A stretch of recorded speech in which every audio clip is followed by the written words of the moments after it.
አንድን ስራ ስትጀምረው ግብ ላታደርሰው አትጀምረው፣ ይቅርብቶ። ምክንያቱም ሰክሰስፉል አትወርበትማ። ላ ተክዘን ማዕና አላህ፣ አትዘን፣ አላህ ከኛ ጋር ነው። ምክንያቱም የሚጀምሩ የሚሞክሩ ሰዎች ከማይሞክሩ ሰዎች እጥፍ ድርብ ይበልጣሉ። ለምን? እንቅፋት ሲያጋጥማቸው ያመሰግናሉ እንጂ አያማረሩም። ምንም አይነት ቢሆን እንቅፋት ቢያጋጥማቸው ያ እንቅፋት ሊያበረታቸውና እንደፈሩ ብለን ሊያጠነክራቸው እንጂ ሊሰብራቸው አይደለም የመጣው። ምክንያቱም እንቅፋት ባይኖር ኑሮ መጠንከርና መጎብዝን አያውቅም ነበረ። የተመቻቸ መኝታ ላይ ቢተኛ ኑሮ እንቅፋት እንደሌለ ካላወቀ መስራትን አያውቅም። ስለዚህ ለመስራት ደግሞ ለመኖር ደግሞ መስራት ግድ ነው።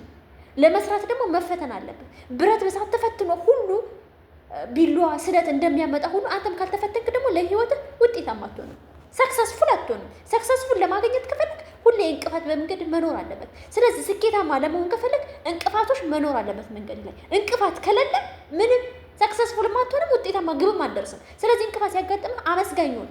አላህ ከኔ ጋር ነው ብለህ የተሻለ ነገር እንዳለህ እሰብ ውስጥ ላ ተሕዘን ማዕና አላህ